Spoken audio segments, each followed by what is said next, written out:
Hi, welcome to my channel. ದಯವಿಟ್ಟು ನನ್ನ ಚಾನಲ್ನ ನೋಡೋರು ಸಬ್ಸ್ಕ್ರೈಬ್ ಮಾಡಿಕೊಂಡು ಚಾನಲ್ನ ನೋಡಿ ಪ್ಲೀಸ್. ಹೇ ವಸು, ನಿಂತ್ಕೋ. ಯಾಕಿಷ್ಟು ಜೋರಾಗಿ ಓಡ್ತಾ ಇದೀಯ? ಏನನ್ನು ಹುಡುಕುತ್ತಾ ಇದೀಯ ಎಂದು ವಿದ್ವತ್ ಅವಳ ಹಿಂದೆಯೇ ಓಡಿದ್ದ. ಪೂರ್ತಿ ಕೋಣೆಯನ್ನು ಜಾಲಾಡಿದವಳಿಗೆ ಎಲ್ಲಿಯೂ ಉಯ್ಯಾಲೆ ಕಂಡಿರಲಿಲ್ಲ. ಹುಡುಕಿ ಹುಡುಕಿ ಸುಸ್ತಾಗಿ ಅಲ್ಲಿಯೇ ಇದ್ದ ಸೋಫಾ ಮೇಲೆ ಕುಳಿತಳು. ಅವಳ ಹಿಂದೆಯೇ ಓಡಿ ಬಂದವನು ಸುಸ್ತಾಗಿ ಅವಳ ಪಕ್ಕವೇ ಕುಳಿತು ಬಿಟ್ಟ.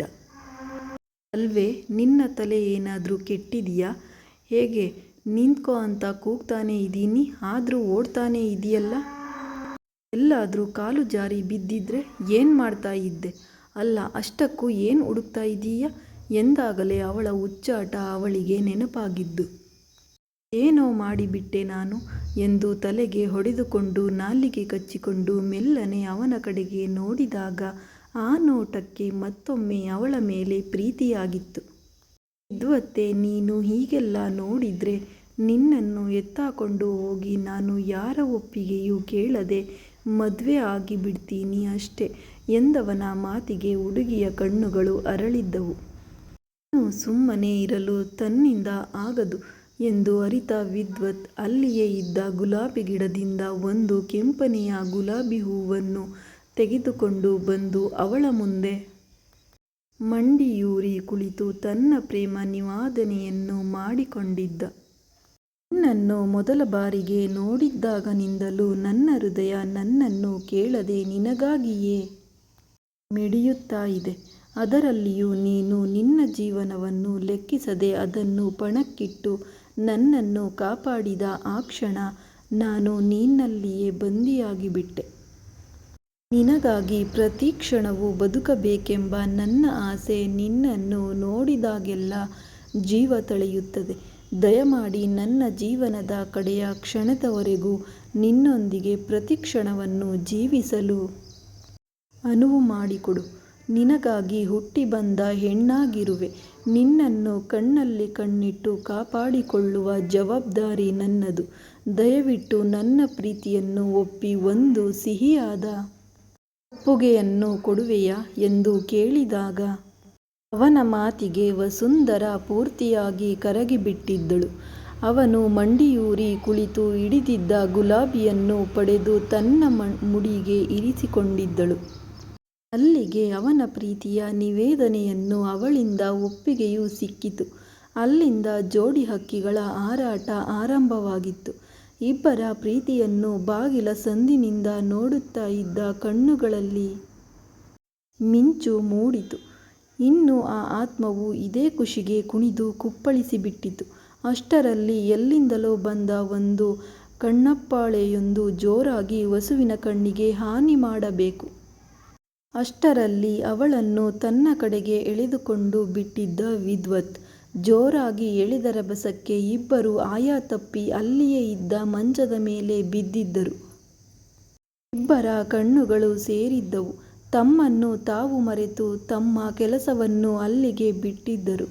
2 ನಿಮಿಷದ ಹಿಂದೆ ನಡೆದ ಘಟನೆಯನ್ನು ಸಹ ಮರೆತು ಬಿಟ್ಟಿದ್ದರು. ಆ ಕಣ್ಣಪ್ಪಾಳೆಗೆ ಮನದಲ್ಲೇ ಧನ್ಯವಾದವೊಂದು ಅರ್ಪಿಸಿದ್ದ ವಿದ್ವತ್ ಕಳೆದು ಹೋಗಿದ್ದ ಇಬ್ಬರನ್ನು ಇಹಕ್ಕೆ ಕರೆತರಲು ಸದ್ದು ಮಾಡಿತ್ತು ವಿದ್ವತ್ ಜಂಗಮವಾಣಿ. ಯಾರದೆಂದು ನೋಡಲು ಮನೆಯಿಂದ ಕರೆ ಬಂದಿತ್ತು. ಅದನ್ನು ಸ್ವೀಕರಿಸಿದವನು ವಸುವನ್ನು ಒಂದು ಕೈಯಲ್ಲಿ ಬಳಸಿಯೇ ಕುಳಿತಿದ್ದ. ಹಲೋ ಅಮ್ಮ, ಹೇಗಿದ್ದೀಯಾ? ನಾನು ಚೆನ್ನಾಗಿ ಇದ್ದೀನಿ ವಿದು, ನೀವಿಬ್ಬರು ಹೇಗಿದ್ದೀರಾ? ಅದರಲ್ಲೂ ವಸು ಚೆನ್ನಾಗಿ ಇದ್ದಾಳೆ ತಾನೇ? ಹೌದು ಅಮ್ಮ, ನಾವಿಬ್ರು ಚೆನ್ನಾಗಿಯೇ ಇದ್ದೇವೆ. ಇಲ್ಲೇ ಇದ್ದಾಳೆ, ಇರು ಕೊಡ್ತೀನಿ ಎಂದವನು ಫೋನ್ ಅವಳ ಕೈಗೆ ವರ್ಗಾಯಿಸಲು ವಸು, ವಿದುನ ಬಿಟ್ಟು ಸ್ವಲ್ಪ ದೂರ ಬಾ ಮಗಳೇ ಎಂದ ಸುಲೋಚನಾ ಮಾತಿಗೆ ಎದ್ದು 4 ಹೆಜ್ಜೆ ಬಂದವಳು ಕಿಟಕಿಯ ಬಳಿ ನಿಂತು, ಬಂದೆ ಹೇಳಿ ಅಮ್ಮ. ಅದು ವಸು, ನಿಮ್ಮಿಬ್ಬರ ಕೈಯಲ್ಲಿ ಇರುವ ದಾರ ಹಾಗೆ ಇದೆ ತಾನೇ? ಅದನ್ನು ವಿದು ತೆಗೆಯದೆ ಇರುವ ಹಾಗೆ ನೋಡೋ ಕಂದ. ಹಾಗೆ ನೀನು ಕೂಡ ಜೋಪಾನ. ಇನ್ನೊಂದು ವಿಷಯ ಮಗಳೇ, ಅವನಿಗೆ ಗಂಡಾಂತರ ಇದೆ ಅಂತ ನಮ್ಮ ಗುರುಗಳು ಹೇಳಿದ್ದಾರೆ. ನೀನು ಅವನ ಜೊತೆಗೆ ಇದ್ದು ಅವನನ್ನು ಕಾಪಾಡಿಕೊಳ್ತೀಯ ಅಲ್ವಾ?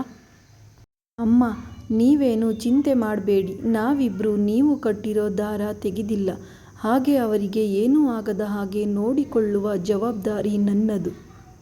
ನೀವು ನಿಶ್ಚಿಂತೆಯಿಂದ ಇರಿ ಎಂದವಳು ಕರೆ ಸ್ಥಗಿತಗೊಳಿಸಿದಳು. ಏನು ಅತ್ತೆ ಸೊಸೆ ಇಬ್ಬರದು ಗುಟ್ಟು ಅಂತ ನೀವೇ ಹೇಳಿದ್ರಲ್ಲ, ಮತ್ತೆ ಅದನ್ನು ನಾನು ಹೇಳೋದು ಹೇಗೆ ಎಂದಾಗ ಇಬ್ಬರೂ ಸೇರಿ ನಕ್ಕಿದ್ದರು. ಅವರ ನಗು ಅಲೆ ಅಲೆಯಾಗಿ ಕೋಣೆ ತುಂಬ ಹರಡಿಕೊಂಡಿತ್ತು. ಅವರ ನಗುವನ್ನು ನೋಡಿದ ಆತ್ಮ ಅಲ್ಲಿಯೇ ಇದ್ದ ಉಯ್ಯಾಲೆಯ ಎದುರಿಗೆ ಕುಳಿತು, ನೋಡಿದ್ಯಾ ವಸು, ಆ ಹುಡುಗಿ ನಕ್ಕರೆ ನೀನು ನಕ್ಕ ಹಾಗೆಯೇ ಭಾಸವಾಗುತ್ತದೆ. ಅವಳು ಎಲ್ಲ ವಿಚಾರಗಳಲ್ಲೂ ನಿನ್ನನ್ನೇ ಹೋಲುವಳು ಎಂದರೆ ಹೌದು ಎನ್ನುವಂತೆ ಉಯ್ಯಾಲೆ ಕಿರ್ಕಿರ್ ಶಬ್ದ ಮಾಡಿತ್ತು. ನಗುತ್ತಾ ಕುಳಿತವರಿಗೆ ಕಿರ್ಕಿರ್ ಎನ್ನುವ ಶಬ್ದ ಕಿವಿಗೆ ಬೀಳಲು ಶಬ್ದ ಬಂದ ಕಡೆಗೆ ಹೆಜ್ಜೆ ಹಾಕಿದರೆ ಅಲ್ಲಿ ಅವರಿಗೆ ಕಂಡದ್ದು ಕೇವಲ ಗೋಡೆ ಮಾತ್ರ. ಆದರೂ ಇನ್ನೂ ಶಬ್ದ ಕೇಳುತ್ತಲೇ ಇತ್ತು. ಅದನ್ನು ಭೇದಿಸಲು ಇಬ್ಬರಿಗೂ ಆಗಲೇ ಇಲ್ಲ. ಅಷ್ಟರಲ್ಲಿ ಅಲ್ಲಿಗೆ ಬಂದ ವರ್ಧನ್, ವಿದ್ವತ್ ಯಾರೋ ಹೊರಗೆ ಬಂದಿದ್ದಾರೆ, ಅದು ಏನನ್ನೋ ಹೇಳ್ತಾ ಇದ್ದಾರೆ, ಅದೇನು ಅಂತ ಸ್ವಲ್ಪ ನೋಡು ಬಾ ಎಂದು ಕರೆದರೆ ವಸು ವಿದ್ವತ್ ಇಬ್ಬರೂ ಅವನನ್ನು ಹಿಂಬಾಲಿಸಿ ಕೆಳಗೆ ಹೋಗಿದ್ದರು. ಯಾರೋ ಬಂದಿದ್ದಾರಂತೆ, ಇರು ನಾನು ಹೋಗಿ ನೋಡಿಕೊಂಡು ಬರ್ತೀನಿ ಎಂದ ಆತ್ಮವು ಅಲ್ಲಿಂದ ಕೆಳಗೆ ಹೋಗಿತ್ತು. ಅರಮನೆಯ ಒಳಗೆ ಬಾರದೆ ಹೊಸ್ತಿಲ ಬಳಿಯಲ್ಲಿಯೇ ನಿಂತಿದ್ದರು ಒಬ್ಬರು ಅಘೋರಿ. ಮುಂದುವರೆಯುವುದು ಮುಂದಿನ ಭಾಗದಲ್ಲಿ. ದಯವಿಟ್ಟು ಸಬ್ಸ್ಕ್ರೈಬ್ ಮಾಡೋದನ್ನು ಮರಿಬೇಡಿ. ನಮಗೀಗೆ ಸಪೋರ್ಟ್ ಮಾಡ್ತಾ ಇರಿ. ಧನ್ಯವಾದಗಳು.